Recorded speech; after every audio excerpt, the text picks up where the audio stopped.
Bríd Smith. I want to start probably unusually by quoting a tweet from the renowned Vincent Browne, and I quote, "Isn't it unfortunate for Denis O'Brien that so many of his involvements result in controversy? The award of the Irish mobile phone licence, Independent News and Media, Digicel, Beacon Hospital over vaccines and now SiteServe. Perhaps it all has to do with just poor communications." But I think we have to look at the bare facts of this report, and they are pretty astonishing, as is the fact that the Commission, it seems, will not investigate the other 37 transactions in which the state-owned IBRC wrote off €1.88 billion in aggregate between 2009 and 2013, the special liquidation. There is no ambiguity, however, in the case of SiteServe.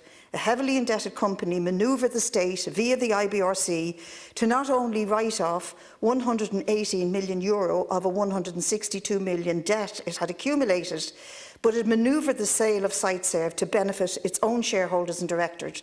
It did this by giving one bidder, Denis O'Brien, preferential and exclusive status in the bidding, not because it was the best offer for the company or indeed for the state, but because it was the best offer for them and their own self-interest. This, remember, was a company near collapse and likely to be unable to repay its loans. Despite the 1,500-page length of this report, it is careful to say that Mr O'Brien was not guilty of any misdoing, nor was, it seems, was the IBRC. It just appears again, as so often has done in the history of this state, that Mr O'Brien was unfortunate. It was a series of unfortunate events for him, which oddly, yet again, while unfortunate, seems to have left him with an even larger fortune. Mr O'Brien's adventures in his interactions with this state would make a wonderful and entertaining movie, one in which our hero, despite the odds, always seems to come out on top. This recent farrago must be set beside the good fortune which sees another associated company doing very well from the national broadband contract. And indeed, few here will have forgotten that while the Water Charges campaign delivered a major blow to the Fine Gael and Labour Party government in its plan to charge for water and undoubtedly eventually privatise it, national turmoil did at least provide a lot of contracts for Mr O'Brien's companies in attempting to install meters on ordinary people. This report is fascinating, and one chapter, Chapter 8, which is entitled "The Trip to Boot Camp and the Role of Mr Dix," is worth a read. I'd urge everybody to read it. It's immensely entertaining. I'll just read a portion of it for the record. On Saturday, the 28th of January 2012, the chair of the Sales Subcommittee, Mr Robert Dix, travelled to St Moritz in Switzerland with Mr Denis O'Brien and Mr Neil McFadden to spend a week on a skiing and fitness holiday, which they called Boot Camp. This was at a crucial stage in the SiteServe sale process when second-round bids were due to be submitted. Mr McFadden, we are told, was a highly experienced and sophisticated corporate financier. Mr McFadden had over the years organised a number of boot camps that him and Mr O'Brien attended. At least 3 of such boot camps were in Kenya and in Crete. On both of these occasions, they had flown home in Mr O'Brien's private jet. If Mr O'Brien's bid were successful, Mr McFadden hoped to get a finder's fee from Mr O'Brien for his introduction. Apparently, the exercise of the regime was extremely arduous. Participants rose at about 6:30 to do an early morning run before breakfast, and after breakfast, all of them went out cross-country skiing. Keen to go to dinner to another restaurant in a local village, Mr Dix and Mr McFadden went to their rooms to change before dinner.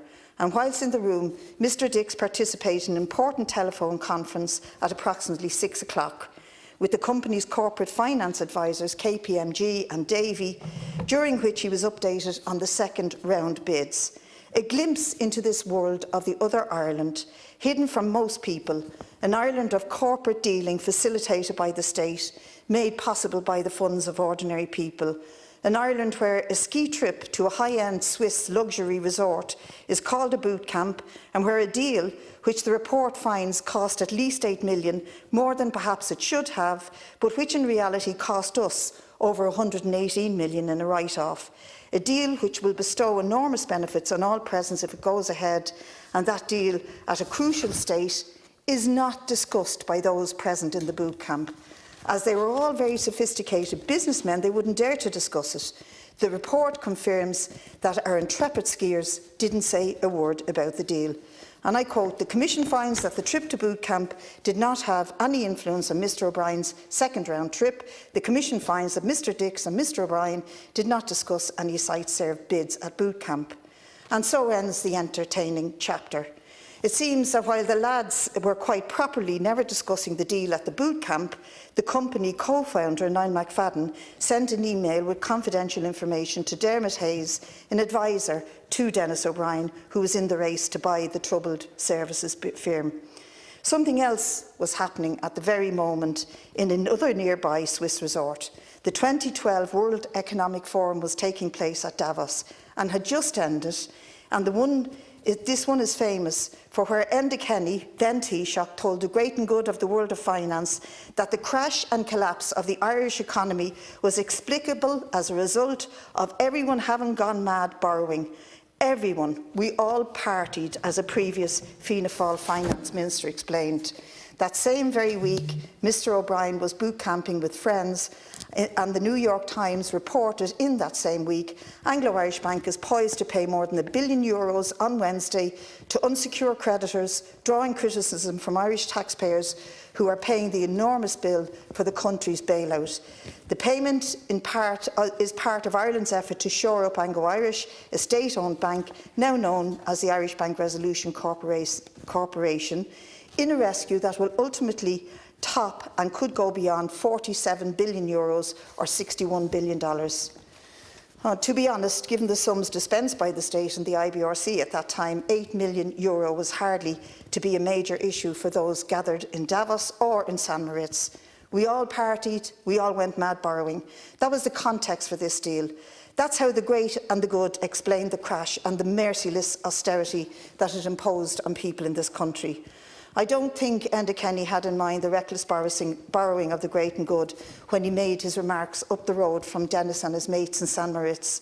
It wasn't the borrowing of SiteServe, who'd accumulated other companies like an over-enthusiastic collector in previous years, racking up unsustainable debt as they did. No, it was the workings of sophisticated businessmen. Anglo dealt with an awful lot of sophisticated businessmen. Many of them are back in business as we speak and have fully recovered and even unscathed by the financial collapse. But not so for ordinary people who paid for their sophisticated schemes. Far from St Moritz and Davos, the bill ultimately has been paid by the people in the state and continues to be paid by them. Let me end by remembering some of the measures from which we are still trying to recover in housing, in health, in waiting lists for operations for children crying in pain. If you look at the measures which this state forced on people from the budget in the very month that our heroes were at boot camp, and our Taoiseach described us all as having gone mad borrowing. In that month, the state imposed the household property charges, it scrapped mortgage interest relief for new homeowners, it reduced the age limit for parents who were trying to access the one-family parent allowance, it reduced the earning disregard for that group that had consistently lived in high levels of poverty.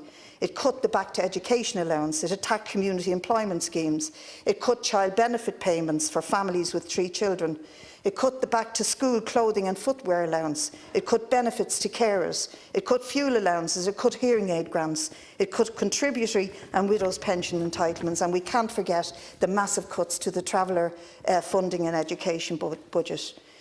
It was a war on the famous low-hanging fruit. And besides the previous austerity, it made its mark on ordinary citizens and the public services that they rely on. And we have yet to recover from that. The SiteServe deal, and indeed the Anglo-Irish Bank itself, were not the causes of the austerity. But these things and these events are connected. And we should remember that while some were in St Moritz manoeuvring the State Bank into a deal for their benefit, the ultimate bill was paid in our schools, our hospitals and the emergency housing centres and vital public services. I hope the shareholders and directors of SiteServe, and indeed the countless other developers and sophisticated businessmen, enjoy their bailout. This country still carries the scar and the continued servile attitude of our government to serve their interests. And I want to pay tribute to Deputy Catherine Murphy, I meant to do that at the beginning, for continuing, as she said, to repeatedly bang the drum.